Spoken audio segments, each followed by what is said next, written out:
2 বছর ধরে একটা মানুষকে ভালোবাসার পর যদি শোনেন মানুষটার বিয়ে ঠিক হয়ে গেছে, তখন আপনার কেমন লাগবে?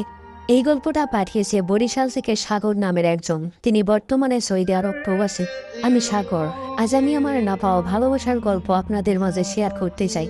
আমি একটা মেয়েকে অসম্ভব ভালোবাসতাম। ওর নাম মিম। আমাদের পরিচয় হয়েছিল টিকটক থেকে। আমি টিকটকে স্যাড ভিডিও আপলোড করতাম। ও আমার ভিডিওতে সবসময় কমেন্ট করত। এভাবেই কিছুদিন যাওয়ার পর ও আমার ইনবক্সে মেসেজ করে বলে যে ভাইয়া, আপনার তো কষ্ট কিসের, কষ্টগুলো কি ভাগাভাগি করে নেওয়া যায় না? আমি তখন তাকে বললাম, আমার মনের কষ্ট মনেই থাক, আমি ভাগাভাগি করতে চাই না। তো তারপর থেকে আমাদের মাঝে মাঝেই কথা হতো। এভাবেই অনেকদিন কথা হওয়ার পর ও আমাকে একদিন প্রপোজ করে। আমিও তখন ওর প্রতি একটু দুর্বল হয়ে যাই। তো আমিও কোনো কিছু না ভেবে রাজি হয়ে যাই। এভাবেই আমাদের রিলেশনটা শুরু হয়। আমাদের রিলেশনের বয়স যখন 1.5 বছর, তখন ওর পরিবার থেকে বিয়ের জন্য চাপ দিতে থাকে। তখনও আমাকে বলে, তুমি দেশে কবে আসবে? আমার পরিবার আমাকে বিয়ের জন্য খুব প্রেশার দিচ্ছে।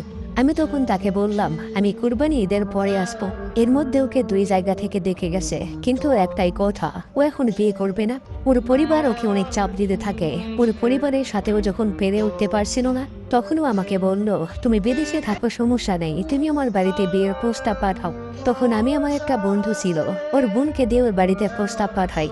আর ওনাকে বলে দেই যে আমরা যে রিলেশনে আছি এটা যেন ওর পরিবারকে না বলে। কিন্তু উনি ওর পরিবারকে বলে দেয় যে আমরা রিলেশনে আছি, আমরা বিয়ে করতে চাই। আর বলে, ছেলেটাকে আমি চিনি, আপনি কি ওদের বিয়ে দিবেন? ওর বাবা মা এটা শুনে অনেক রেগে যায় আর বলে, আমরা ওকে কেটে নদীতে ভাসিয়ে দিব, তবুও রিলেশনের বিয়ে দিব না। এরপর থেকে ওর বাবা মা খালা ওর উপর অত্যাচার করতে থাকে। ওর বাবা মা ওকে অনেক মারতে থাকে। এক পর্যায়ে আমাদের যোগাযোগ বন্ধ হয়ে যায়। প্রায় 15 দিনের মতো আমাদের কোনো যোগাযোগ ছিল না। আমি ফোন দিলে ফোন রিসিভ করতো না।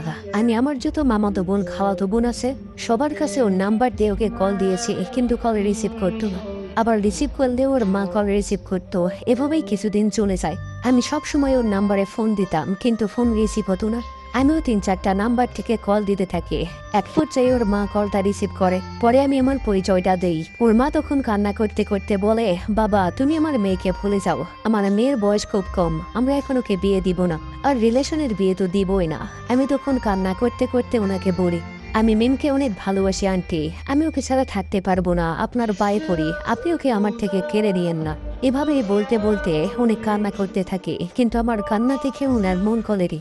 আমিও হাল ছাড়িনি। ওনাকে অনেক বোঝানোর পর একটা পর্যায়ে উনি মেনে নেয় বিষয়টা, কিন্তু ওর বাবা বিষয়টা মেনে নেয়নি। এর মধ্যে ওর বাবা, খালা, ফুপি, ভাই সবাই ওর সাথে অনেক অত্যাচার করে। আর আরেকটা সম্বন্ধ নিয়ে আসে ওকে বিয়ে দেওয়ার জন্য। তখনও সবার সামনে বলে, আমাকে বিয়ে দিলে ওর সাথেই দিতে হবে, আর যদি অন্য জায়গায় বিয়ে দেন তাহলে আমি পরের দিন চলে আসবো, আর নয়তো গলায় দড়ি দিব। এই কথাটা শোনার পর ওকে যারা দেখতে আসছিল তারা চলে যায়। পরে তার পরিবার আমাকে ফোন করে আমার পরিবারের নাম্বার নেয়। আমার পরিবারের সাথে কথা বলে তারা রাজি হয়ে যায়। তারপর থেকে আমরা ভালোভাবেই কথা বলতাম। আমি অনেক খুশি ছিলাম।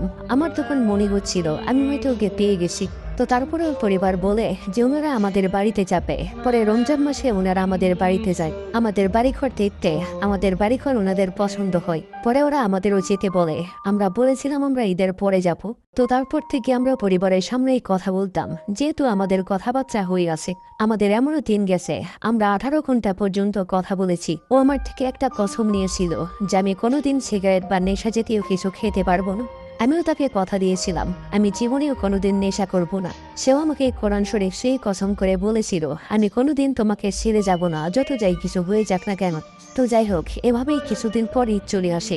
ঈদের 8 দিন পর আমার পরিবার ওদের বাড়িতে যাই, আর আসার সময় ওদের দাওয়াত দিয়ে আসে। আমাদের সবকিছু প্রায় ঠিকঠাক, শুধু বিয়ের দিন তারিখটা বাকি ছিল। এর মধ্যে ওর পরিবার বলল শুধু আংটি পরিয়ে রাখবে, আর আমার পরিবার বলল যে না, একবারে বিয়ে করে বউ বাড়িতে নিয়ে যাবে। কিন্তু ওনারা বলল যে না, জামাই যেহেতু বিদেশে, তাই এখন আংটি পরিয়ে রাখবো, দেশে আসলে বিয়ে হবে। এসব দিয়ে তার পরিবার আমার পরিবারের কথা কাটাকাটি হয়। এক পর্যায়ে ওনারা বলে, ঠিক আছে, আপনাদের পরে জানাবো, আমরা এখন বিয়ে দিব নাকি শুধু আংটি পরিয়ে রাখবো সেটা পরে জানাবো। তো ওনারা বাড়িতে চলে যায়। পরে যাওয়ার পর আমার নাম্বার, আমার পরিবারের সবার নাম্বার ওরা ব্লক করে দেয়। আমি আমার পরিবার কোনোভাবেই ওদের সাথে যোগাযোগ করতে পারছিলাম না। পরে আমি আমার বন্ধুর বোনের সাথে যোগাযোগ করি। সে বলে তোমার সাথে বিয়ে দিবে না। তার অন্য জায়গায় বিয়ে ঠিক করতেছে। এটা শুনে আমার মাথা পাগল হয়ে যায়। আমি কি করব কিছুই বুঝতে পারছিলাম না। ওর সাথে কোনো রকম যোগাযোগ করতে পারছিলাম না। আমি অনেক ডিপ্রেশনের মধ্যে চলে যাই। এভাবেই কিছুদিন চলে যায়। পরে আমি অন্য নাম্বার দিয়ে কল দিলে ওর ভাই ধরে, ওর বাবা ধরে, আর আমাকে অনেক গালিগালাজ করে আর বলে পরবর্তীতে যাতে আর কল না দিই। পরে মিমের সাথে আমার একদিন কথা হয়েছিল। ও আমাকে বলেছিল তুমি দেশে চলে আসো, আমি তোমার সাথে পালিয়ে যাব। ও আমাকে অনেক ভালোবাসতো, সেটা আমি জানতাম। আমি ওকে বললাম যে না, আমি পালিয়ে বিয়ে করতে পারবো না। আমি পরিবারের বড় ছেলে, আর তাছাড়া তোমার পরিবার আমার পরিবারের মান সম্মান নষ্ট হয়ে যাবে। এরপর থেকে ওর সাথে আমার খুব একটা কথা হতো না। ও তেমন কথা বলতে চাইতো না। একটা পর্যায়ে আমাদের কথা বলা বন্ধ হয়ে যায়। ওর মা আমাকে বলে আমার মেয়ের সাথে তোমার বিয়ে দিব না, তুমি এমন তুমি তেমন, আরো অনেক কথা। আমার পরিবার থেকে কল দিলে গালিগালাজ করে, ফোন কেটে দেয়। এক কথায় ওনার মেয়েকে আমার সাথে বিয়ে দিবে না। আমি বর্তমানে পাগলের মতো হয়ে গেছি। আমি ওর মায়া এমন ভাবে জড়িয়ে গেছি, আর বের হতে পারছি না। শুনলাম ওর নাকি বিয়েও ঠিক হয়ে গেছে, অথচ সে কোরআন শরীফ শুয়ে আমাকে কথা দিয়েছিল। আমি ঠিকমতো খেতে পারি না, ঘুমাতে পারি না, ঠিকমতো ডিউটিও করতে পারি না। 30 দিনের মধ্যে মাত্র 7 দিন ডিউটি করেছি। আমি এখন কি করব কিছুই বুঝতে পারছি না। ওর সাথে আমার আর কোনো যোগাযোগ নেই। হাজার মন চাইলেও তার সাথে একটু কথা বলতে পারি না। আমি দিন দিন নিজেকে হারিয়ে ফেলছি। কি করব কিছুই বুঝতে পারছি না। ওর মা থেকে আমি বের হতে পারছি না। আমি জানি না শেষ পর্যায়ে তাকে পাবো নাকি হারিয়ে ফেলবো। তবে আমি যদি তাকে না পাই, আমি হয়তো পাগল হয়ে যাব। এই ছিল আমার জীবনের গল্প। আপনারা সবাই আমাদের জন্য দোয়া করবে, আমি যেন তাকে হালালভাবে বিয়ে করতে পারি আর সারা জীবন একসাথে থাকতে পারি। ধন্যবাদ সবাইকে। হ্যাঁ।